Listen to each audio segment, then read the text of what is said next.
நமது நேயர்கள் பலரும் தொடர்ச்சியாக நமது அரசியல் நிகழ்ச்சிகளை பார்த்து வர்றீங்க. பட் சப்ஸ்கிரைப் பண்ண மறந்துறீங்க. மறக்காமல் சப்ஸ்கிரைப் பண்ணிடுங்க. இனி வரும் நாட்களில் நம்ம நிறைய அரசியல் பேச போகிறோம்.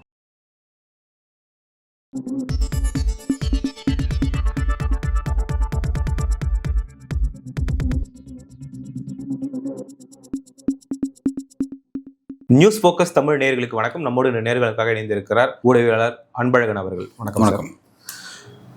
மேற்கு வங்க அரசியல் ஒரு பெரிய பேசுபொருளாக இருக்கு. அதுல குறிப்பா எம்பி மஹுவா மைத்ரா உள்துறை அமைச்சகம் குறித்து பேசிய கருத்துங்கிறதுக்காக அவங்க மேல வழக்குகள்லாம் தொடுக்கப்பட்டிருக்கு. அவங்களுடைய பேச்சு, அந்த வழக்கு குறித்து உங்களுடைய கருத்துக்கள் போயிருந்தோம். வன்முறை மிக்க ஒரு பேச்சு அவங்க பேசிட்டாங்க அப்படிங்கிறதான் விஷயம். அது அதாவது என்னன்னா, நாட்டினுடைய உள்துறை அமைச்சர் அமித்ஷா குறிப்பிட்டு சொல்றாங்க. அவங்க நந்தியா மாவட்டத்தில் அங்கே ஒரு கூட்டத்தில் பேசுகிறாங்க. பேசும்பொழுது ஊடுருவல்காரர்கள் சொல்லி திரும்ப திரும்ப பாஜக பேசிகிட்டு இருக்காங்க. ஊடுருவல்காரர்களை தடுக்க தவறிட்டாங்க. இவங்க தடுக்க தவறியது யாருன்னா, உள்துறை அமைச்சகம் அமித்ஷா அவருடைய டிபார்ட்மெண்ட் சம்மந்தப்பட்டது. ஸோ தடுக்க தவறிய அமித்ஷா அவர்களுடைய தலையை வெட்டணும் அப்படின்ற மாதிரியான ஒரு காட்டமான ஒரு வன்முறைமிக்க ஒரு பேச்சு பேசிட்டாங்க. பேசுறதுக்காக தான் இப்போ அவர் மீதான வழக்கு. அந்த வழக்கு சத்தீஸ்கர் மாவட்டத்திலிருந்து தொடுக்கப்பட்டு, சத்தீஸ்கர் மாநிலத்திலேருந்து ராய்ப்பூர் பகுதியிலேருந்து தொடுக்கப்பட்டிருக்க ஒரு வழக்காக இருக்குது. ஃபஸ்ட்டு நியூஸ் அங்கே தான் வருது. புதிய சட்டத்தின் கீழே 196 197 கீழே அதாவது கூடி வாழக்கூடிய மக்கள், அவங்க அந்த மக்கள் மத்தியில் மொழி அடிப்படையில், இன அடிப்படையில், பாலின அடிப்படையில் ஒரு பகைமையை உண்டாக்கியிருக்காங்க அப்படிங்கிற மாதிரியும், தேச ஒற்றுமைக்கு எதிராக செயல்படுறாங்க அப்படின்ற மாதிரியான வழக்கெல்லாம் பதிவு பண்ணியிருக்காங்க அப்படிங்கிற விஷயம். ஆனால் அந்த பேசின வார்த்தை ரொம்ப ஒரு மோசமான ஒரு வன்முறை மிக்க ஒரு பேச்சு அப்படிங்கிறத நம்ம பார்க்குறோம். இப்போ அந்த விஷயம் பேசுனாங்க அப்படின்னா அந்த எங்கேருந்து பேசுகிறாங்க, சப்ஜெக்ட்ஸ் எங்கேருந்து ஆரம்பிக்குது அப்படிங்கிறது நம்ம பார்க்கணும். அவங்க பேசுறது கண்டிக்கத்தக்க விஷயம், அதில் மாற்றுக்கிறது கிடையாது. பேசியிருக்கக்கூடாது. பேசுறதுக்காக அப்புறம் என்ன பண்ணாங்க, அதை அவங்க சோஷியல் மீடியாலாம் போட்டிருந்தாங்க. பெரிய அளவில் அது விஷயம்லாம் கவனிக்கப்படக்கூடிய ஒரு நியூஸை மாறிச்சு. ஏன் அப்படின்னா மற்ற எம்பியை தாண்டி அவங்க ரொம்ப ஃபெமிலியரான பர்சன். பார்லிமெண்ட்டில் சிறப்பான பேச்செல்லாம் பேசுவாங்க, அதிரடியான கேள்விகள்லாம் வைப்பாங்க. பாஜகவுக்கு ஒரு பெரிய தலைவலியான ஒரு எம்பின்னு வைங்களேன். இப்போ அவங்க பேசுறது அப்படின்றது டக்குன்னு சென்சிட்டிவ் ஆகிடுச்சு அந்த சப்ஜெக்ட்ஸ். இப்போ என்னென்னா, பேசுறதுக்காக நான் அப்புறம் என்னன்னா, அது பேக் அடிக்கிற மாதிரி என்னென்னா, நான் ஒரு கவிஞருடைய, மேற்கு வங்கத்தினுடைய கவிஞர், அவங்களுடைய சில கவிதையினுடைய கோட்டை நான் குறிப்பிட்டு பேசினேன் அப்படின்ற மாதிரிலாம் சில பதிலாம் சொன்னாங்க. பட் அதெல்லாம் வேறு சப்ஜெக்ட் வைங்களேன். ஆனால் பேசினது தப்பு அப்படின்ற மாதிரி சப்ஜெக்ட் போயிடுச்சு. இப்போ ஃபஸ்ட்டு அவங்க எதை டார்கெட் பண்ணுறாங்கன்னா, ஊடுருவல்காரர்கள் இங்கே இருக்காங்க. இந்த ஊடுருவல்காரர்கள் மூலமாக தான் திரிணாமுல் காங்கிரஸ் கிட்டத்தட்ட 15 வருஷமாக அங்கே ஆட்சியில் இருக்காங்க. அப்பீஸ்மெண்ட் பாலிடிக்ஸ் செய்கிறாங்க. ஊடுருவல்காரர்கள் பாஜக சொல்றது. அது எப்படின்னா, இஸ்லாமியர்கள் பங்களாதேஷ்லேருந்து ஊடுருவி இங்கே வராங்க. அவங்கள இந்தியாவுடைய குடிமக்களாக மாற்றி, அவனை இங்கே குடிமக்களாக மாற்றி, அவனை இந்திய வாக்காளராக மாற்றி அவனை தனக்கு வாக்களிக்க வைக்கிறாங்க அப்படிங்கிற மாதிரினா ஒரு விஷயத்தை அங்கே வைக்கிறதா ஒரு செய்தி. இதுதான் பாஜக வைக்கக்கூடிய ஒரு குற்றச்சாட்டு. இப்போ இவங்களோட டோனில் அவங்க என்ன கேட்குறாங்கன்னா, அவங்க கேட்கல சார் அது உண்மை அப்படின்னா, இப்போ நீங்கள் என்ன பண்ணுறீங்க? உள்துறை அமைச்சர் உங்கள் கண்ட்ரோலில் தான் இருக்குது. உங்களோட டிபார்ட்மெண்ட், நீங்கள் சம்மந்தப்பட்ட டிபார்ட்மெண்ட் நடவடிக்கை எடுக்க வேண்டிய அதிகாரம் பொருந்திய எல்லா டிபார்ட்மெண்ட் நீங்கள் கையில் வச்சுருக்கீங்க, நடவடிக்கை எடுக்காமல் இருக்கீங்க. அது நல்ல ஒரு விஷயம். அந்த கேள்வி சரியான கேள்வி தான். நீங்கள் ஊடுருவல் நீங்களே சொல்கிறீங்க. நீங்கள் சொல்லக்கூடாது. ஃபஸ்ட்டு என் ஆட்சியில் எல்லாமே கரெக்டாக இருந்தால் எல்லாரும் சொல்லுவாங்க. தப்பு இல்லாட்டி என் ஆட்சியில் தப்பு இல்லைன்னு சொல்லுவாங்க. ஆனால் நீங்களே சொல்கிறீங்க ஊடுருவல் இருக்குதுன்னு சொல்கிறீங்க. அப்போ ஊடுருவல் ஏன் தடுக்க தவறீங்க? நீங்கள் அவ்வளோ ஃபோர்ஸ் வச்சுருக்கீங்க. பார்டர் செக்யூரிட்டி ஃபோர்ஸ்லேருந்து எல்லா ஃபோர்ஸையும் நீங்கள் வச்சுருந்து ஏன் நீங்கள் ஆக்ஷன் எடுக்க மாட்டேங்கிறீங்க அப்படிங்கிற ஒரு கேள்வி இருக்குது. இப்போ என்னென்னா, இந்த பிரச்சனை எங்கேருந்து வருதுன்னா ஃபுல் அண்ட் ஃபுல் எலெக்ஷன் சார்ந்து இருக்குது. இப்போ பீகாரில் எலெக்ஷன் போயிட்டுருக்கு. அந்த எஸ்ஆர் சப்ஜெக்ட் நம்ம பார்க்குறோம். அந்த எஸ்ஆர் விஷயத்தை இனிஷியேட் பண்ணும்பொழுது அது எந்த ஸ்டேட்டுக்கானது அப்படின்றது ஃபஸ்ட்டு அதை பற்றி டக்குன்னு கவனித்து அதோடைய அதை கரெக்டாக சென்ஸ் பண்ணி சொன்னவங்க மம்தா பானர்ஜி தான். இது பாஜக எங்களுக்காக தான் கொண்டு வராங்க, எங்கள் ஸ்டேட்டை டார்கெட் பண்ணி தான் கொண்டு வராங்க. காரணம், எங்கள் ஸ்டேட்டில் இஸ்லாமியர்களோட வாக்கு அதிகமாக இருக்குது, அதை ஃப்ரீஸ் பண்ணணும் அப்படின்ற மாதிரியான அதை கொண்டு வராங்க. அது ஏன் இஸ்லாமியர்களோட கம்பேர் பண்ணி சொல்கிறாங்க தெரியுங்களா? ஏன்னா இவங்க ஆல்ரெடி இப்போ இதுக்கு முன்பு எலெக்ஷன் கமிஷன் இந்த தீவிர திருத்த பணி செய்வாங்க. அதுக்கு 7 டாக்குமெண்ட் வச்சுருப்பாங்க. இப்போ இந்த மாதிரி 11 டாக்குமெண்ட் வச்சுருக்காங்க. இந்த 11 என்னென்னா, முக்கியமான, அதாவது ஏற்கனவே நமக்கு தெரிஞ்ச மாதிரி ஆதார் கிடையாது, ஓட்டர் ஐடி கிடையாது, ரேஷன் கார்டு கிடையாது, இந்த மாதிரிலாம் கிடையாதுன்னு சொன்னதுனால, இதெல்லாம் மக்கள்கிட்ட பேசிக்காக இருக்கிற விஷயம். இதே நீங்கள் கிடையாதுன்னு சொல்லிட்டு பர்த் சர்டிஃபிகேட்டில் நீங்கள் வச்சிருக்கிறதுனால, அப்போ தான் மம்தா பானர்ஜி சொல்கிறாங்க, இவங்க இதன் மூலமாக என்ஆர்சி செய்ய பார்க்குறாங்க. யாரெல்லாம் தேசிய குடிமக்கள் பதிவேட்டில் இருக்கணும் அப்படிங்கிறத இதன் மூலமாக முடிவு பண்ணுறாங்க. அதாவது உள்துறை அமைச்சகம் செய்ய வேண்டிய ஒரு ஒர்க்கை எலெக்ஷன் கமிஷன் மூலமாக இன்டெரக்டாக செய்ய பார்க்குறாங்க. இதை செய்கிறது மூலமாக எங்கள் ஸ்டேட்டில் இருக்கக்கூடிய இஸ்லாமியர்களை 2ஆம் தர குடிமக்கள் இருக்குன்னு அவங்களை வெளியேற்றுறதுக்கு பிளான் பண்ணுறாங்க அப்படிங்கிறத அவங்க வைக்கிட்ட ஒரு சார்ஜஸ். இது ஒரு பெரிய சீரியஸான ஒரு இடத்துல தான் போயிட்டுருக்கு. எப்படி அது போகுது அப்படின்னு பார்த்தீங்கன்னா, வெஸ்ட் பெங்காலை பொறுத்த வரைக்கும் எப்படி போகுதுன்னா, இப்போ ஏற்கனவே பீகாரில் அது எப்படி போயிட்டு நம்ம பார்க்குறோம். அது பெரிய சிக்கலான விஷயமா போயிட்டுருக்கு. பீகாரில் இன்றைக்கி வரக்கூடிய செய்தி என்ன இருக்குன்னா, வெறும் 33,000 பேர் தான் அப்ஜெக்ஷன் தெரிவிச்சிருக்காங்க அப்படிங்கிறத எலெக்ஷன் கமிஷன் சொல்கிறாங்க. ஆனால் 2 லட்சத்துக்கும் மேற்பட்டவங்களாம் நியூ பர்சன் தான் நின்றுட்டு இருக்காங்க. ரெண்டாவது இன்னொரு விஷயம் என்ன சொல்கிறாங்கன்னா, 15,52,000 பேர் 18 வயதை கிராஸ் பண்ணிட்டாங்க. இந்த 1 மந்த்தில் 18 வயசை கிராஸ் பண்ணிட்டு அவங்க வந்து நியூ ஓட்டர்ஸாக நின்றுட்டு இருக்காங்க அப்படிங்கிற ஒரு விஷயத்த சொல்கிறாங்க. இது ஒரு பக்கம். ஆனால் இவங்க அப்ஜெக்ஷன் தெரிவிக்கிறது ரொம்ப கம்மி தான் சொல்கிறாங்க. ஏன்னா எதிர்கட்சிக்கு சொல்கிறது 65 லட்சம் பேர் நீக்கப்பட்டதாக சொல்கிறாங்க. ஆனால் எலெக்ஷன் கமிஷன் எங்களுக்கு வந்த அப்ஜெக்ஷன் குறைவாக தான் இருக்குது அப்படின்ற மாதிரியான ஒரு விஷயத்த சொல்கிறாங்க. சரி, ஓகே, இந்த விஷயம் கோர்ட்டில் டீல் பண்ணப்படுது அப்படின்றத நம்ம பார்க்கலாம்னு வைங்களேன். ஆனால் பீகாரில் பெரிய சிக்கலாக போயிட்டுருக்கு. அதில் ஒரு தெளிவு இல்லாமல் இருக்குது. ஏன்னா நிறைய கேள்விகள் இருக்குது, மக்களுக்கு பல குழப்பங்கள் இருக்குது. ஏன்னா வந்து ஆதார் இவங்க இந்த எக்ஸசைஸ் செஞ்சு முடிச்சிட்டாங்க, ஆதார் கடைசியில் தான் கொண்டு வரும்னு சொன்னாங்க. அப்போ ஆதார் அடிப்படையில் இவங்க திரும்ப மறுபடியும் ஃபஸ்ட்டு சர்வே 0லேருந்து ஆரம்பிக்கணும். அப்படி ஆரம்பிக்கவே இல்லை அப்படிங்கிறதெல்லாம் பார்க்குறோம் இவங்ககிட்ட. இந்த மாதிரி நிறைய குழப்பங்கள் இருக்குது, நிறைய சிக்கல் இருக்குது. இப்போ இதுவே இவ்வளோ இருக்கும்போது அதை சரி பண்ணி அந்த சிக்கல்லாம் களைஞ்சிட்டு எல்லாருக்குமான ஒரு நம்பகத்தன்மை ஏற்படுத்திட்டு அதுக்கப்புறம் இந்த எஸ்ஐஆரை அடுத்த ஸ்டேட் நாங்கள் கொண்டு வரோம் அப்படின்ற ஒரு அறிவிப்பு எலெக்ஷன் கமிஷன் வரல. அவங்க இதில் இவ்வளோ சிக்கல் இருந்தாலும் அடுத்து எங்கள் டார்கெட் வெஸ்ட் பெங்கால்ன்றதை அறிவித்து நகர்றாங்க. இப்போ அடுத்த வருஷம் எலெக்ஷன் தமிழ்நாடு, கேரளா, வெஸ்ட் பெங்கால், புதுச்சேரி, அசாம் உள்ளிட்ட அந்த 5 ஸ்டேட் எலெக்ஷன் இருக்குது அப்படிங்கிறத பார்க்குறோம். இதில் வந்து இப்போ ஃபஸ்ட்டு அவங்களோட டார்கெட் எதுவாக இருக்குன்னா, அவங்க மம்தா பானர்ஜி சொன்ன மாதிரி வெஸ்ட் பெங்கால் நோக்கி நகர்ந்துட்டாங்க அப்படிங்கிறத பார்க்குறோம். வெஸ்ட் பெங்காலை பொறுத்த வரைக்கும் அது எப்படி பிரச்சனை போயிட்டுருக்கு அப்படின்னா, இப்போ ரீசெண்டாக ஒரு நியூஸ் வந்துச்சு. இஆர்ஓ மற்றும் assistant ERO, electoral register officer, அது வந்து இவங்க என்ன பண்ணியிருக்காங்க, வாக்காளர் பட்டியலில் தவறான நபர்களுடைய பேரை வந்து சேர்த்துட்டாங்க அப்படின்றதுக்காக மாநில தேர்தல் ஆணையர் வந்து அவரை கண்டித்து இந்த தவறான வேலையை செஞ்ச அந்த தேர்தல் அதிகாரிகள் பணியிட நீக்கம் செய்யப்படணும் அப்படின்ற ஒரு கோரிக்கை வைக்கிறாங்க. அதை வந்து மம்தா பானர்ஜி புறக்கணிக்கிறாங்க. அது ஒரு பெரிய கிளாஸாக போகுது. கடைசியில் அவங்க சஸ்பெண்ட் செய்யப்பட்டுட்டு பட் அவங்க மீது எந்த விதமான ஆக்ஷன் எடுக்கல, எஃப்ஐஆர் தான் பதிவு செய்யலை. அவங்களை காப்பாற்றக்கூடிய வேலையை மம்தா பானர்ஜி செஞ்சாங்க. காரணம் என்னன்னா, எலெக்ஷன், அதாவது இந்த அதிகாரிகளுங்கிறது மாநில அரசுக்கு சேவை செய்தான், எலெக்ஷன் கமிஷனும் கிடையாது. ஏன்னா எலெக்ஷன் அறிவிச்சதுக்கப்புறம் அதிகாரம் உங்ககிட்ட வரும். இப்போ வந்து அதிகாரம் எங்ககிட்ட தான் இருக்குது, நீங்கள் வந்து பேரலல் கவர்மெண்ட் ரன் பண்ணாதீங்க அப்படின்ற மாதிரியெல்லாம் ரொம்ப சொல்கிறாங்க. ஏன்னா அவங்க என்னன்னா, இன்னும் வந்து கிட்டத்தட்ட ஒரு 650 போஸ்ட் வேக்கன்ட் இருக்குது. 650 போஸ்ட் வந்து போட வேண்டியது இருக்குது. அவங்க மம்தா பானர்ஜி போட மாட்டேங்கிறாங்க. ஏன்னா அதாவது நல்லா நம்ம புரிஞ்சுக்கணும். இப்போ வந்து எலெக்ஷன் கமிஷனுங்கிறது வந்து இப்போ யூனியன் அளவில், தேசிய அளவில் வந்து தேசிய எலெக்ஷன், இந்திய அளவில் எலெக்ஷன் கமிஷனுங்கிறது மேலே இருக்கும். அப்புறம் மாநில எலெக்ஷன் கமிஷன் இருக்கும். அதுக்கு கீழே மற்ற எலெக்ஷன் கமிஷன், மாவட்ட எலெக்ஷன் கமிஷன்ற மாதிரி நிர்வாகங்கள் இருக்கும். இதில் என்னென்னா, ஃபஸ்ட்டு மாநில எலெக்ஷன் கமிஷனில் ஒரு எலெக்ஷன் கமிஷனர் தலைமை தேர்தல் ஆணையர் இருக்கார் அப்படின்னா அவருக்கும் அந்த மாநிலத்தில் இருக்கிற முதல்வருக்கும் இடையில வந்து ஒரு நல்ல இணக்கமான ஒரு பிணைப்பு இருக்கணும். ஏன்னா வந்து ஒரு எலெக்ஷன் கமிஷனர் அப்படிங்கிறவர் அந்த ஸ்டேட்டில் இருக்கக்கூடிய ஒரு ஹைகோர்ட்டோட நீதிபதிக்கு நிகரான ஒரு நபர், அந்த ஒரு சுப்பீரியர் பவர் கொண்ட ஒரு நபர். அவங்கள வந்து என்னென்னா அந்த மாதிரியான 2 நபர்களை வந்து நீங்கள் சண்டையை மூட்டிக்கான ஒரு இடத்துக்கு தள்ளக்கூடாது. அந்த மாதிரி தான் இது நடந்துட்டுருக்கு. வந்து ஸ்டேட் லெவலில் வந்து மாநில தேர்தல் ஆணையருக்கும் மாநில முதல்வருக்கும் ஒரு கிளாஷ் இருந்தால் அப்படி இருக்கும். அந்த மாதிரியான ஒரு போக்கு வந்து இது திரும்ப ரிப்பீட்டடாக அப்படி தான் போயிட்டுருக்கு. வெஸ்ட் பெங்காலில் சீரியஸாக போயிட்டுருக்கு. போஸ்டிங் காலியாக இருக்குது, போஸ்டிங் போட சொன்னால் போட மாட்டேங்கிறாங்க மம்தா பானர்ஜி. நான் ஏன் போடணும், அப்படிலாம் போட முடியாது, நீங்கள் எனக்கு எதிராக நாங்கள் அரசு செஞ்சுட்ருக்கீங்க, அரசு அதிகாரிகள் வந்து நீங்கள் வந்து பணி செய்ய விடாமல் தடுக்கிறீங்க அப்படின்ற மாதிரிலாம் ரொம்ப டிஸ்டர்ப் பண்ணி வேறு மாதிரி அங்கே சப்ஜெக்ட்ஸ் போயிட்டுருக்கு. இன்னொரு விஷயம் என்ன சொல்லனா, ஒரு 500 குழுக்களை இறக்கியிருக்காரு மோடிங்க. அவங்க தனியாக வந்து வாக்காளர் பட்டியல் தயார் பண்ணிட்டு இருக்காங்க அப்படிங்கிறாங்க. அதாவது ரொம்ப அதிர்ச்சியளிக்கக்கூடிய சில விஷயங்கள்லாம் வந்து மம்தா பானர்ஜி பேசுகிறாங்க. எந்தளவுக்கு உண்மை என்னன்றது தெரியல. அங்கேருந்து வரக்கூடிய செய்திகள் வந்து அப்படி தான் அந்த விஷயத்தான் குறிப்பிடுறாங்க. ஸோ வந்து இதை பற்றியெல்லாம் ஒரு நிர்வாகத்தில் இந்த மாதிரியான ஒரு குளறுபடி, அதாவது காங்கிரஸுக்கும் பாஜகவுக்கும் பிரச்சனை, அது சப்ஜெக்ட்ஸ் வேறு, திமுகவுக்கும் அதிமுகவுக்கும் பிரச்சனை, அது அந்த மாதிரி கட்சியில் நடுவில் இருக்கிற பிரச்சனை வேறு. இங்கே பிரச்சனை எங்கன்னா, ஒரு மாநில அரசு வெஸ்ட் பெங்கால் ஏன்னா Trinamool Congress versus election commission அப்படின்ற மாதிரி ஒரு இண்டிபெண்டன்ட் பாடிக்கும் ஒரு பொலிட்டிக்கல் பார்ட்டிக்கும் நடுவில் ஒரு பிரச்சனைன்ற மாதிரி கொண்டு வந்து அதை முட்டி அந்த இடத்துல கொண்டு வந்து நிப்பாட்டி வச்சிருக்காங்க. அதோட எக்ஸ்ட்ரீம் லெவலில் தான் வந்து இன்றைக்கி வந்து திரிணாமுல் காங்கிரஸுடைய எம்பி வந்து மஹுவா மொய்த்ரா வந்து அப்படி பேசியிருக்காங்க. நான் ஒரு காட்டமான வார்த்தை பேசியிருக்காங்க. ஆனால் வந்து அந்த ஊடுருவல்காரர்கள் பிரச்சனைங்கிறது இன்னும் தொடர்ச்சி இருந்துகிட்டே இருக்காது. அந்த பகுதியில் தீர்க்க முடியாத ஒரு பெரிய பிரச்சனை இருந்துகிட்டே இருக்குது அப்படிங்கிறத மறுக்க முடியாத அளவில் இருக்குது. அது இப்போ மீண்டும் வந்து பாஜக வைக்கக்கூடிய குற்றச்சாட்டு வந்து ஊடுருவல்காரர்களால தான் திரிணாமுல் காங்கிரஸ் மீண்டும் இங்கே ஆட்சியை பிடிச்சிக்கிட்டு இருக்காங்க அப்படின்னு அவங்க சொல்லக்கூடிய அந்த குற்றச்சாட்டு அப்படிங்கிறது எந்த அளவுக்கு உண்மை? இல்லை, இப்போ அது உண்மையாக பொய்யா அப்படிங்கிறது செகண்டரி, அதை ஆய்வு செய்யணும். ஆய்வு செஞ்சு பட்டவர்த்தமாக இந்திய அரசாக வந்து நியூஸை வெளியிடணும். ஓகேவா? இப்போ நம்ம என்ன கேட்குறோம்னா, ஊடுருவல்காரர்கள் இருக்காங்க, ஊடுருவல்காரர்கள் மூலமாக தான் ஒரு ரீஜனல் பார்ட்டி, ஸ்டேட் மாநில கட்சி வந்து திரும்ப தேர்தலில் வெற்றி பெறுது அப்படின்னா, அப்படி ஒரு அது விஷயம், அது உண்மை அப்படின்னா, இப்போ நாட்டில் யூனியன் கவர்மெண்ட்ங்கிறது எதுக்கு? நாட்டில் உள்துறை அமைச்சங்கிறது எதுக்கு? இப்போ நீங்கள் பார்டர் செக்யூரிட்டி ஃபோர்ஸ் எதுக்கு வச்சிருக்கீங்க? குற்றச்சாட்டே உள்துறை அமைச்சகம் தான். இது பாஜக தான் வைக்கிறாங்க. அதான் வேடிக்கை. இப்போ இடையில நமக்கு ஒரு நியூஸ் நம்ம பார்த்தோம். அதாவது ராகுல் காந்தி மற்ற இந்திய கூட்டணியில் இருக்கிற கட்சிகள் வந்து எலெக்ஷன் கமிஷன் மீது குற்றச்சாட்டு வச்சாங்க. தேர்தல் முறைகேடு, பிறகு அந்த எஸ்ஆரில் இருக்கிற விஷயம் சொன்னாங்க. இதில் பாஜக என்ன சொன்னாங்கன்னா, தோக்குறவங்க பேசுகிற விஷயம், தோக்குறவங்க வந்து வெற்றி பெற முடியாத ஆதங்கத்தில் பேசுகிறாங்கிறத சொல்லிகிட்டே இருந்தாங்க. பாஜக எல்லாரும் தான் சொல்லிட்டு இருந்தாங்க. திடீர்னு ஒரே ஒரு குரல் மட்டும் இப்படி வந்துச்சு. முன்னாள் யூனியன் அமைச்சர் தற்போதைய எம்பி அனுராக் சிங் தாக்கூர் அவர் என்ன சொன்னார்னா, ரேபரேலி தொகுதியில் அப்படி நடந்துச்சு, தமிழ்நாட்டில் குளத்தூர் தொகுதி ஸ்டாலின் தொகுதி அப்படி நடந்துச்சு, வயநாடு தொகுதியில் அப்படி நடந்துச்சு அப்படின்னு சொல்லி சொன்னாங்க. அப்போ அங்கேயும் இந்த மாதிரி ஃபேக் ஓட்டர்ஸ் இருந்தாங்க சொன்னாங்க.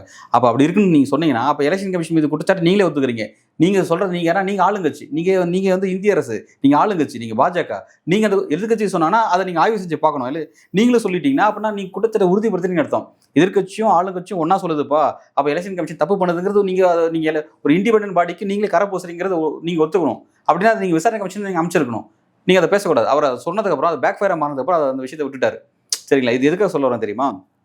இப்போ இவங்க சொல்கிற மாதிரி ஊடுருவல் மூலமாக தான் நீங்கள் ஜெயிக்கிறீங்க, அதுதான் உங்களுக்கு வந்து அந்த அவங்களுக்கு திருப்திப்படுத்தக்கூடிய அபிஸ்மெண்ட் பாலிடிக்ஸ் தான் நீங்கள் செய்கிறீங்க அப்படின்னு இவங்க சொல்கிறது உண்மை அப்படின்னா, அந்த ஊடுருவலை தடுக்க தவறிய நீங்கள் யார் அப்படின்ற கேள்வி இருக்குது. அதிகாரத்தை நீங்கள் கையில் வச்சுட்டு 10 வருஷமா இப்போ எந்த ஒரு அரசாக இருந்தாலும் தனக்கு கீழே வந்து எல்லாருமே நல்லா இருக்குது, எல்லாமே தப்பு இருந்தாலும் தப்பே இல்லைம்பாங்க, திருடலாம் இல்லை எல்லாமே அப்படின்னு தான் சொல்லுவாங்க. நீங்கள் இருக்குது நீங்கள் சொல்லிக்கிறீங்க. நீங்கள் நல்லா நீங்கள் எதை மறந்துட்டு பேசுறீங்க தெரியுங்களா? வெஸ்ட் பெங்கால்ன்ற ஸ்டேட்டை உங்களால் ஆட்சி செய்ய முடியல, நீங்கள் ஆள முடியல, டைரெக்டாக நீங்கள் ஆள முடியல.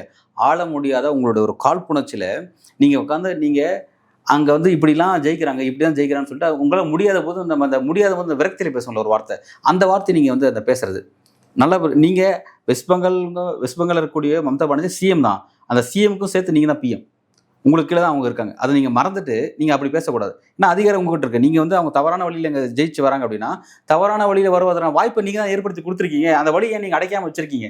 அதான் கொஸ்டின், உங்களை நோக்கி வர கொஸ்டின். இப்போ அந்த விஷயத்தை வந்து நீங்கள் வந்து அட்ரஸ் பண்ணி தானே ஆகணும். அது இருக்கா இல்லையாங்க, அதை நீங்கள் தேவைக்கு மட்டும் பயன்படுத்துறீங்க. தேர்தல் வரும்போது அதை பயன்படுத்துறீங்க. மக்களவை தேர்தல் வந்துச்சு, அப்போ வந்து மோடி திரும்ப சொல்லிட்டு இருந்தார். இந்த அபிஸ்மெண்ட் பாலிடிக்ஸ் பற்றி அவர் ரொம்ப பேசினார். வெறுப்பு பிரச்சாரம், வெளிப்படையாகவே இஸ்லாமிற்கு எதிராக வெறுப்பு பிரச்சாரத்தை தீவிரமாக பேசணும்னு பார்த்தோம். இந்துக்கள்கிட்ட இருந்து மாடுகளை தாலியெல்லாம் பிடுங்கி இஸ்லாமிட்ட கொடுத்துருவாங்க அப்படின்ற மாதிரிலாம் ரொம்ப காட்டமாக வந்து பேசினார். இதெல்லாம் வந்து பகுதி எந்தெந்த பகுதியில் எப்படி இருக்கோ அந்த பகுதிக்கு ஏற்ற மாதிரி அதை பேசினார். இது எலெக்ஷன் நேரத்தில் திரும்ப இப்போ அந்த மாதிரி டாக் வருது. எதுக்குன்னா இப்போ வந்து வெஸ்ட் பெங்கால் எலெக்ஷன் வரப்போகுது. அப்போ ஒவ்வொரு நேரத்திலும் தேர்தல் காலகட்டத்தில் இந்த மாதிரி சப்ஜெக்ட் ஒரு பிரச்சனை இருக்குங்கிறது உங்களுக்கு தெரியுது. ஒன்று பிரச்சனை இல்லாமல் இருக்கணும், நீங்களே அதை பிரச்சனை ஆகிறதா இருக்கணும். அப்படி பிரச்சனை இருக்கிறது உண்மைனா அதையே அந்த தேர்தல் நேரத்தில் மட்டும் பேசுகிறீங்க. எப்போவுமே அதுக்கான ஆக்ஷன் எடுக்க வேண்டியதானே நீங்கள்.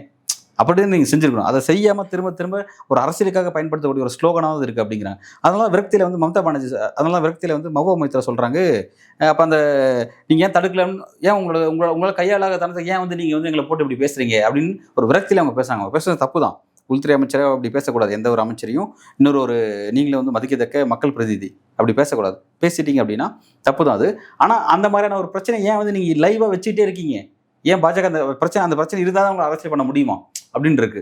அந்த மாதிரி அதை பற்றின விஷயத்த வந்து என்னென்னா, வெஸ்ட் பெங்காலில் பாஜகவில் ஆட்சி செய்ய முடியல, எதிர்க்கட்சின்ற இடத்துக்கு வரையும் வந்துட்டாங்க, ஃபாஸ்ட்டாக வந்துட்டாங்க. ஆனால் ஆட்சிக்கு வர முடியல. காரணம் என்னென்னா, அந்த மாநிலத்தினுடைய பாஜகவுடைய மாநில தலைவராக சுவேந்த அதிகாரி அவர்கள் முன்னாள் காங்கிரஸில் இருந்தார். அப்புறம் இடி மூலமாக அவர் அந்த பக்கம் ஷிஃப்ட் ஆனார் அப்படின்லாம் பார்த்தோம். அவரே என்ன சொல்லியிருக்காரு, பாஜக பேசக்கூடிய, அதாவது இந்துக்கள் மட்டுமே எங்களை வாக்களிங்க அப்படின்னு சொல்லி இந்த ஸ்லோகன், இந்தியா ஃபுல்லாக பேசுகிற ஸ்லோகனை வெஸ்ட் பெங்காலை வந்து பேசாதீங்க, அது நமக்கு எதிராக இருக்குது, இங்கே பேசாதீங்க, இங்கே இஸ்லாமிய புறக்கணிச்சுன்னு நம்ம வெற்றி பெற முடியாதுன்னு அவரே சொன்னார். அந்த ஸ்லோகனை நம்ம மாற்றிக்கணும், கோர்ஸ் கரெக்ஷன் பண்ணிக்கணும்னு சொல்லி அவரே சொன்னார். எதுக்கு சொல்ல வரேன் தெரியல, இங்கே இடத்துக்கு எந்த மாதிரி நம்ம பாலிடிக்ஸ் இருக்குது. இந்த இடத்துல வந்து நீங்கள் அந்த பாலிடிக்ஸ் நீங்கள் பேசினா இந்துக்கள் மட்டும் வாக்களிச்சா உங்களால் ஜெயிக்க முடியாது. அங்கே தான் அதுதான் கலை யதார்த்தமாக இருக்குது. மொத்த இந்துக்களும் உங்களுக்கு ஆதரவும் இல்லை அப்படிங்கிறது அதுவும் இன்னொரு விஷயம் இருக்குது. ஏன்னா ஒட்டுமொத்த இஸ்லாமியும் திரிணாமுல் காங்கிரஸ் வாக்களிச்சா அந்த அம்மாவும் ஜெயிக்க முடியாது, மம்தா பானர்ஜி ஜெயிக்க முடியாது. இந்துக்களோட வாக்கு அவங்களுக்கு வேணும். அப்போ எல்லாமே மிங்கிளானால் தான் வந்து அங்கே வெற்றிங்கிறது தீர்மானிக்கப்படுது. அப்படி அந்த மாதிரி இருக்கு களம். அப்படி இருக்கும் பொழுது நீங்கள் இந்த மாதிரி ஸ்லோகனை விட்டுட்டு அந்த பகுதிக்கு என்னவோ அதை நோக்கி நீங்கள் நகரணும். இப்போ வளர்ச்சியெல்லாம் நோக்கி மோடி கணக்கு போகிறதா கேள்விப்பட்டேன். வளர்ச்சி அரசியல், சில மெட்ரோ ஸ்கீம்ஸ் எல்லாம் கொண்டு வராரு, சில நிறைய இனாகிரேஷன் ஃபங்க்ஷன் எல்லாம் பண்ணுறாரு அப்படின்னு கேள்விப்பட்டேன். பட் அதெல்லாம் கை கொடுக்குதான்றது தெரியல. பட் இருந்தாலும் எலெக்ஷன் கமிஷன் மூலமாக ஒரு பார்ட்டி செய்கிறாங்க அப்படிங்கிறது ஒரு விஷயம் போயிட்டுருக்கு. ஆனால் அந்த எலெக்ஷன் கமிஷனுக்கும் ஸ்டேட் கவர்மெண்ட்டுக்கும் ஒரு கான்ட்ரவர்சியை, ஒரு முரண்பாடை ஏற்படுத்தி, ஒரு சண்டையை ஏற்படுத்தி அதன் மூலமாக வந்து ஒரு குளிர்காயக்கூடிய ஒரு அரசியலை தான் யூனியன் கவர்மெண்ட் பார்த்துட்டு இருக்காங்களோ அப்படின்றத நான் பார்க்குறேன். இப்போ நீங்கள் சொல்கிற மாதிரி எலெக்ஷன் கமிஷனை வச்சு பாஜக அங்கே ஒரு அரசியல் பண்ணி பார்க்குறாங்க அப்படின்னா, இப்போ மீண்டும் ஊழல்காரர்களால் தான் திரிணாமுல் காங்கிரஸ் ஆட்சிக்கு வருது அப்படின்னு சொல்லி உள்துறை அமைச்சரகம், பாஜக போன்றவர்கள்லாம் வந்து சொல்லிக்கிட்டு இருக்காங்க. அதை நிரூபிக்கிற வேலையை இப்போ இந்த பக்கம் திரிணாமுல் காங்கிரஸ்ல இருந்து என்ன மாதிரி எடுத்துருக்கிறாங்க? இப்போ இந்த சொல்லக்கூடிய இந்த அரசியல்னால இப்போ அங்கே இருக்கக்கூடிய மக்கள் என்ன மாதிரியான பாதிப்புக்கு ஆளாவாங்க? இல்லை, இந்த பாலிட்டிக்ஸ் வந்து திரும்ப சொல்லிகிட்டே இருக்காங்க. ஊடுருவல்காரர்கள் மூலமாக தான் திரிணாமுல் காங்கிரஸ் வளர்ந்துருக்கு, 15 வருஷம் ஆட்சியில் இருக்குது அப்படிங்கிறதெல்லாம் அவங்க வந்து திரும்ப பேசுகிறாங்க. அந்த டாக் அப்படியே அங்கே இருந்துட்டு இருக்குது. இதெல்லாம் பாஜக தரப்பால் பேசக்கூடிய ஒரு டாக்காக இருக்குது. அதே மாதிரி திரிணாமுல் காங்கிரஸ் அவங்க என்னன்னா, அந்த மாதிரியான நபர்களை ஏன் நீங்கள் தடுக்க தவறீங்க அப்படின்ற ஒரு கேள்வி இவங்க பக்கம் வைக்கிறது ஒரு டாக்காக இருக்குது. இது வேறு சப்ஜெக்ட். பட் மக்கள்கிட்ட வேற ஒரு பிரச்சனை இருக்குது. அது என்னென்னா, இஸ்லாமியர்கள் அப்படிங்கிறதுக்காகவே அங்கே மக்கள் வந்து கார்னர் படுத்தப்படுறாங்க, ஒதுக்கப்படுறாங்க அப்படிங்கிற ஒரு சீரியஸான பிரச்சனை போயிட்டுருக்கு. இப்போ ரீசெண்டாக ஒரு செய்தி நீங்கள் பார்த்துருப்பீங்க, இந்து ஆங்கில செய்தித்தாளில் வெளியாக இருந்தது. மும்பையில் ஒர்க் பண்ணக்கூடிய, அதாவது இது வெஸ்ட் பெங்காலில் இருந்து புலம்பெயர்ந்து போனால் சில ஒரு 3 இஸ்லாமியர்கள் கட்டட தொழில் செய்யக்கூடிய தொழிலாளிகள் அங்கே வேலை செஞ்சுட்ருக்காங்க. மும்பை போலீஸால் கைது செய்யப்பட்டு அப்புறம் பார்டர் செக்யூரிட்டி ஃபோர்ஸ் அவங்க ஹேண்ட் ஓவர் பண்ணப்பட்டு அங்கேருந்து பங்களாதேஷ்க்கு அனுப்பப்பட்டாங்க. பங்களாதேஷ் பார்டரில் தள்ளி விடப்பட்டாங்க. அப்புறம் அவங்க அங்கேருந்து என்ன பண்ணாங்க, ஒரு வீடியோ போட்டாங்க. இந்த மாதிரி வந்து அங்கே இப்படிலாம் பாதிக்கப்பட்டிருக்கோம், எங்களை இந்த மாதிரி இங்கேருந்து கூட்டு வந்து இங்கே போட்டாங்க அப்படின்னு சொன்னதுக்கப்புறம் அந்த வீடியோ வந்து மம்தா பானர்ஜியோட பார்வைக்கு போகுது. அப்புறம் அது வந்து யூனியன் கவர்மெண்டோட பார்வைக்கு போயிட்டு அப்புறம் திரும்ப அவங்க உள்ளே கொண்டு வந்தாங்க. இது அவ்வளோ எதெல்லாம் நடந்துச்சுன்னா, அந்த இஸ்லாமியர்கள் வந்து பெங்கால் மொழி பேசினாங்க அப்படிங்கிறதுக்காக நடந்துச்சு அப்படிங்கிறது விஷயம். பெங்கால் மொழி பேசினாங்க அப்படிங்கிறதுக்காக ஒருத்தர் வந்து எப்படி வந்து பெங்கால் நாட்டை சேர்ந்தவன் அப்படிங்கிறது ஒரு பெரிய சிக்கல். அப்போ இவங்க பாஜக என்ன பண்ணிட்டாங்க, நம்ம ரீசெண்டாக ஒரு தப்பு பண்ணிட்டாங்க. பங்காளி மொழிக்கு எதிராக, அதாவது பங்காளி எல்லாமே இஸ்லாமியர்னு முடிவு பண்ணாங்க, வங்க மொழி பேசுகிற எல்லாமே இஸ்லாமியர்னு முடிவு பண்ணி அப்போ அவனை ஃபுல்லாகவே எதிர்க்கணுன்ற அரசியல் பண்ண ஆரம்பிச்சிட்டாங்க. அதில் தான் வந்து மம்தா பானர்ஜி கோவம் அடைஞ்சு என்னன்னா, நானே ஒரு பெங்காலி தான் அப்படின்னு சொல்லி தன்னை இது பண்ணி நான் பெங்காலி ப்ரைடை நான் எடுக்கிறேன் பாரு அப்படின்னு சொல்லி தமிழ்நாட்டில் ஹிந்திக்கு எதிராக தமிழ் எடுத்த ப்ரைட் இருக்குது, அந்த மாதிரி அவங்க அதை தூக்கி பிடிக்க ஆரம்பித்தாங்க. அது ஒரு பெரிய பிரச்சனையாக மாறுச்சு. ஒவ்வொரு முஸ்லீம்ஸும் ஒவ்வொரு ஸ்டேட்டில் இருக்கிறவங்க அந்த ரீஜனல் லாங்குவேஜ் பேசுவோம். எல்லாருமே எல்லாருமே உருது பேச மாட்டாங்க. முஸ்லீம்ஸ்க்கே பல்வேறு முஸ்லீம்ஸ் இப்போ பார்சி பேசுகிறவங்களுக்கு உருது தெரியாது. உருது பேசுகிறவங்க அரபில் இருக்கிற பகுதியில் இருக்க மட்டும் தான் உருது பேசுவாங்கண்ணா. தமிழ்நாட்டில் இருக்கக்கூடிய முஸ்லீம்ஸ் தமிழ் பேசுவாங்க, பஞ்சாபில் இருக்கிறவங்க பஞ்சாபி பேசுவாங்க முஸ்லீம்ஸ். அப்போ பெங்காலில் இருக்கிறவங்க வந்து நீங்கள் வந்து அது பங்காளுங்கிறது அது எங்கேருந்து வந்துச்சு, பங்களாதேஷுங்கிறது எங்கேருந்து வந்துச்சு, மேற்கு பாகிஸ்தானுடைய ஒரு பகுதி வந்து பிரிக்கப்பட்டு பங்களாதேஷ் அப்படிங்கிறது ரொம்ப லேட்டராக ஆக்கப்பட்டுச்சு, இந்திரா காந்தியோட பீரியட் ஆக்கப்பட்டுச்சு. அது நிர்வாகத்துக்கு அப்புறம் அது வேற ஒரு நாடாக மாறிடுச்சு. அப்போ இங்கிருந்த மக்கள் வந்து அந்த மொழி தான் பேசிட்டு இருப்பாங்க. அந்த மொழி பேசுகிற மக்களே வந்து எப்படி வந்து இஸ்லாமியன்றது நீங்கள் பிரிக்கலாம். இந்திய மக்கள் இந்தியாவில் இருக்கக்கூடிய ஒரு மொழி தான் பெங்கால் மொழி. உங்களுடைய அஃபிஷியல் லாங்குவேஜில் ஒரு லாங்குவேஜாக இருக்காது.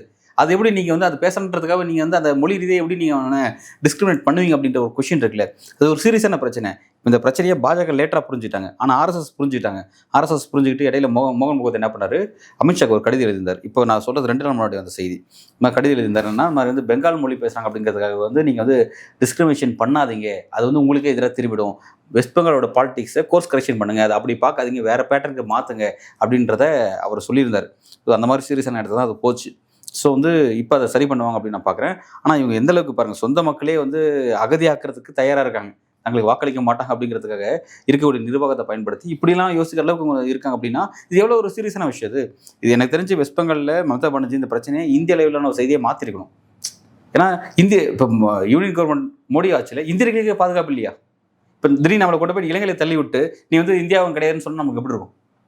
ஒவ்வொருத்தரையும் கொண்டு போயிட்டு குஜராத்தில் இருக்கிறவங்க கொண்டு வந்து பாகிஸ்தானில் போட்டு நீ வந்து இனிமேல் குஜராத்தி கிடையாதுன்னு சொன்னால் அவனுக்கு எப்படி இருக்கும்? இப்படி இந்த மாதிரியான ஒரு பிரச்சனை ஏற்படும். இந்த மாதிரியான விஷயத்தை வெஸ்ட் பெங்கால் செஞ்சு வச்சுருக்காங்க. இது எவ்வளோ எந்த அளவுக்கு ஒரு அரகண்டா, எந்த அளவுக்கு வந்து இப்படி யோசிக்கிறாங்க பார்த்தீங்கன்னா, ஒரு மோசமான ஒரு போக்கு. இதில் இந்த மாதிரியான விஷயம் நம்ம சமீபத்தில் படிச்சுட்டு இருக்கோம். அங்கே இருக்க செய்திகள் மூலமே நமக்கு தெரிய மாட்டேங்குது. நம்ம அவ்வளோ செய்திகள் இங்கே வந்ததுன்னா வந்து இப்படிலாம் நடக்குதா, நமக்கே ஆச்சரியக்கிற மாதிரியான சில செய்திகள் நம்ம பார்ப்போம். இப்போ இதுக்கெல்லாம் தொடக்க புள்ளியாக இருக்கக்கூடியது அந்த எஸ்ஐஆர் அப்படிங்கிற ஒரு விவகாரம் தான். இப்போ இந்த எஸ்ஐஆர் அப்படிங்கிறது அடுத்த கட்டத்துக்கு எப்படி நகரும்? எஸ்ஐஆருங்கிறது எப்படி நகரும் அப்படின்னா வந்து அது திரும்ப அது வந்து பல குழப்பத்தோடு தான் நகர்ந்துட்டு இருக்குன்னு நான் பார்க்குறேன். பீகாரில் நம்ம பார்க்குறோம், பல குழப்பத்துக்கு மத்திய அது இன்னும் போயிட்டுருக்குன்னு பார்க்குறோம். எனிவே வந்து இந்த மந்த் 30 ஃபைனல் டிராஃப்ட் வெளியாகும், பீகாருடைய ஃபைனல் வாக்காளர் பட்டியல் வெளியாகும். அதை பார்க்கும்போது நம்ம அதை கிளியராக தெரிஞ்சுக்கலாம்னு நினைக்கிறேன். யார் பேர் இருக்குது ஏன்னா இப்போ வழக்கு சுப்ரீம் கோர்ட்டில் போயிட்டுருக்கு. பல வழக்குகள் வந்து இவங்க டைரெக்டாக ஆர்டிஐ மூலமாக ஒரு பதில் கேட்டால் சரியான பதில் கொடுக்க மாட்டேங்கிறாங்க. சில பொலிட்டிக்கல் பார்ட்டிஸ் அப்ரோச் பண்ணால் அந்த பொலிட்டிக்கல் பார்ட்டிஸ் வந்து பதில் கிளியராக கொடுக்க மாட்டேங்கிறாங்க. காங்கிரஸ் கட்சியுடைய பவன் கேர் என்ன சொல்லியிருக்காரு, 89 லட்சம் புகார்கள் வந்து நாங்கள் கொடுத்துருக்கோம் எலெக்ஷன் கமிஷனுக்கு, ஆனால் அவ்வளோ புகாரும் நிராகரிக்கப்பட்டிருக்கு. Election commission நிராகரிச்சிட்டாங்க. ஆனால் சுப்ரீம் கோர்ட்டில் என்ன சொன்னாங்கன்னா, எங்களுக்கு வந்து எந்த விதமான அங்கீகரிக்கப்பட்ட பொலிட்டிக்கல் பார்ட்டியில் இருந்தும் அந்த பார்ட்டியினுடைய பூத் ஏஜென்ட்கிட்ட இருந்தும் எங்களுக்கு எந்த விதமான கொரிஸும் வரல, எந்த விதமான அப்ஜெக்ஷன்ஸும் வரலன்னு சொல்லி சுப்ரீம் கோர்ட்டில் பேசுகிறாங்க. ஆனால் காங்கிரஸ் கட்சி சொல்கிறாங்க, நாங்கள் மட்டுமே 89 லட்சம் புகார் கொடுத்துருக்கோம் அப்படின்னு சொல்லி ஒரு ஸ்டேட்லேருந்து சொல்கிறாங்க. எலெக்ஷன் கமிஷன் வந்து இதில் வந்து ஆரம்பத்துலேருந்து பார்த்தீங்கன்னா வந்து பல விஷயங்களை மறைக்கிற மாதிரியும் பல குளறுபடிகளோடு தான் இந்த விஷயத்தை செய்கிற மாதிரி தான் இருக்குது. ரொம்ப குழப்பமான விஷயம் தான் இருக்குது. அதிகபட்ச அதிகாரத்தை பூத் லெவல் ஆஃபீஸருக்கு கொடுத்துருக்காங்க. அந்த ஆஃபீஸர் முடிவு பண்ணால் யார் வேணாலும் உள்ளே கொண்டு வரலாம், யார் வேணால் வெளியேற்றலாம் அப்படின்ற மாதிரி இருக்குது. ஸோ வந்து ஒரு பெரிய என்ன சொல்கிறது, ஒரு சுப்பீரியர் பவர் எலெக்ஷன் கமிஷன் இந்த விஷயத்தில் கொடுத்ததுனால அந்த பவர் வந்து அவங்க மிஸ்யூஸ் பண்ணுறாங்களோ அப்படிங்கிறது நம்மளால் வெளிப்படையாக சொல்ல முடியுது. அந்த மாதிரி தான் அது போயிட்டுருக்கு. இப்படி ஒரு விஷயம் நீங்கள் செய்கிறீங்கன்னா ஸ்டேட்டில் இருக்கக்கூடிய கவர்மெண்ட்டுக்கும் அந்த மாதிரி அங்கே இருக்கக்கூடிய அந்த இண்டிபெண்டன்ட் பாடிக்கும் ரிலேஷன்ஷிப் நல்லா இருக்கணும். அது நல்லா இருந்தால் தான் நிர்வாகம் கரெக்டாக இருக்கும். இல்லாத பட்சத்தில் எப்படி தமிழ்நாட்டில் வந்து ஆளுநர் ரவிக்கும் ஸ்டாலின் அவர்களுக்கும் ஒரு கான்ட்ரவர்சி இருக்க மாதிரி அது எப்படி வந்து நிர்வாகத்தில் பிரச்சனை ஏற்படுது, பல மசோதாக்கள் கையெழுத்து போடாமல் எல்லாமே பெண்டிங்கில் இருக்கிறதுனால அது சார்ந்த அந்த சட்டம் சார்ந்த பிரச்சனை நடைமுறை சிக்கலை ஏற்படுத்தும், நீதிமன்றம் தான் கடைசியில் வந்து ஃபைனல் ஜட்ஜ்மெண்ட் கொடுக்கும் அப்படின்ற மாதிரி பிரச்சனை போயிட்டு இருக்கு. பார்த்தீங்கன்னா இது வந்து ஒரு ஹெல்த்தியான ஒரு நிர்வாகத்துக்கு நல்லது கிடையாது. அந்த மாதிரியான விஷயம் தான் வந்து இப்போ வந்து கடந்த காலத்தில் நம்ம ஆளுநருக்கும் ஸ்டேட் கவர்மெண்ட்டுக்கும் பிரச்சனையை பார்த்துருப்போம். இண்டிபெண்டன்ட் விசாரணை அமைப்புகள் இருக்குது பார்த்தீங்கன்னா, இடி, சிபிஐ, அதுக்கும் ஸ்டேட் கவர்மெண்ட்டுக்கு இருக்கிற சிக்கலை பார்த்துருப்போம். இப்போ புது பிரச்சனை எலெக்ஷன் கமிஷனுக்கும் ஸ்டேட் கவர்மெண்ட்டுக்கும் ஒரு சிக்கல். அதை வந்து யூனியன் கவர்மெண்ட் வந்து அதை கொஞ்சம் ஊதி பெருக்கிட்டு இருக்காங்க அப்படிங்கிறத நம்ம பார்க்குறோம். பெரிய குழப்பமாக என்ன சொல்கிறது, ஒரு இந்திய ஜனநாயகத்துக்கே இந்திய ஜனநாயகத்தினுடைய அந்த விளிமைகளை காலி பண்ணுற மாதிரியான ஒரு புதிய பிரச்சனை இப்போ நம்ம பார்த்துட்டு இருக்கோம். இந்த மாதிரி வந்து இண்டிபெண்டன்ட் பாடிக்கும் இதுக்கும் நம்ம இப்படி சண்டை போனதை நம்ம பார்த்தது கிடையாது. சீரியஸாக போயிட்டு இருக்குது. ஆள் பண்ணா நான் போட மாட்டேங்க, என்னோட அதிகாரி நீ ஏன் தூக்குற அப்படி 2 பேரும் சண்டை போட்டுக்கிறாங்க. ஒரு மாநில தேர்தல் ஆணையரும் மாநிலத்தினுடைய முதல்வர் எப்படி சண்டை போட்டுக்க முடியும்? அந்த மாதிரியான சீரியஸாக போகும்போது ஒரு சீரியஸான பிரச்சனை இது. யூனியன் கவர்மெண்ட் வந்து இது இப்படி டீல் பண்ணுறதுங்கிறது உண்மையில் நமக்கு வேதனை அளிக்கக்கூடிய விஷயமா இருக்குது. மோடியும் அமித்ஷாவும் இந்த மாற்றிக்காத வரையில் ஒரு பெரிய சிக்கல் தான். எதிர்க்கட்சிகள் இதை எந்த அளவுக்கு சப்போஸ் அவங்க மாற்றிக்காத போகும்போது எதிர்க்கட்சிகள் இது மக்கள் மன்றத்தில் ஒரு பெரிய பிரச்சாரமாக கொண்டு போய், ஏன்னா நீதிமன்றத்தின் மூலம் எனக்கு நம்பிக்கை இல்லை, நீதிமன்றம் எந்த அளவுக்கு இது கொண்டு போகும் அப்படிங்கிறது நான் நம்பிக்கையில் மக்கள் மன்றத்தில் கொண்டு போயிட்டு ஒரு பெரிய பிரச்சாரமாக அரசை நோக்கி பெரிய கேள்வி கேட்குற விதமாக கொண்டு போகும்போது தான் இது வந்து கொஞ்சம் கரெக்டாக மாறும். ஏன்னா வந்து இங்கே ஒரு அரசு தேர்ந்தெடுக்க போகிறது எலெக்ஷன் கமிஷன் மூலமாக தான் தேர்ந்தெடுக்க போகிறாங்க. அப்படி அந்த எலெக்ஷன் கமிஷன் இப்போ சரியில்லை அப்படின்னு நம்ம யார்கிட்ட போய் நிற்கிறது? இங்கே சிக்கல் அதுவாக தான் இருக்குது. ஸோ வந்து ஒரு சீரியஸ் நேரத்தில் தான் வந்து இந்திய ஜனநாயகம் இருக்குது அப்படிங்கிறத நான் பார்க்குறேன். நீங்கள் சொன்ன மாதிரி எதிர்க்கட்சிகளும் கூட இந்த எஸ்ஐஆரை எதிர்த்து நிறைய கேள்விகளை வந்து முன் வச்சுக்கிட்டு தான் இருக்கிறாங்க. இந்த எஸ்ஐஆர்னால ஒவ்வொரு மாநிலங்கள்லையும் மக்கள் தான் பாதிக்கப்படுறாங்க அப்படின்னு தான் நம்மளால புரிஞ்சுக்க முடியுது. உங்களோட நேரத்துக்கு கருத்துக்களுக்கும் மிக்க நன்றி. நன்றி.